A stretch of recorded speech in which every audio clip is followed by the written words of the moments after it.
नमस्कार हजुर। नमस्कार। मेरो जन्मस्थान कास्की नै हो र हाल म अहिले पर्सा जिल्लामा बसोबास गर्छु।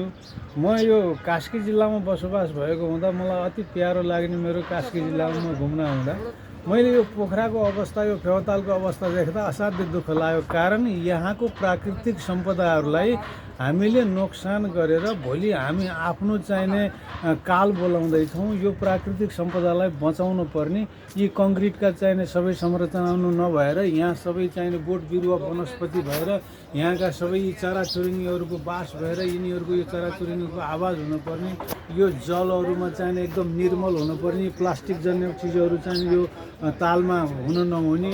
यसले गर्दाखेरि भोलि हामीलाई ठुलो क्षति हुन्छ। यो बेलैमा हामीले होस पुर्याएर यो तालको संरक्षण गर्ने, यी कङ्क्रिटका संरचना नबनाएर यहाँ बोट बिरुवा वनस्पतिहरू बनाउने, यहाँ विभिन्न किसिमका चाहिने चराहरूको चाहिने वासस्थान बनाउने। यो गर्दाखेरि हाम्रो यहाँको चाहिने यो प्राकृतिक सम्पदा, यो यहाँको अमूल्य रत्न हुनेछ, यो भन्ने कुरो मलाई विश्वास लागेको छ र यिनै कुराहरूले गर्दा म सधैँ पिरोलिरहन्छु। आउने समयमा अबका भावी पिँढीहरूले यो कुरोलाई मनन गरेर यो काम चाहिँ अघि बढाउँदा भविष्य उज्जवल छ भन्दै यिनै दुई शब्द यहीँ टुङ्ग्याउँछु। धन्यवाद।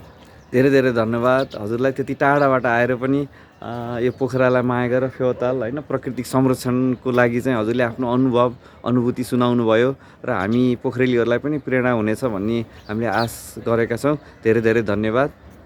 जय फेवाताल, जय पोखरा। धन्यवाद।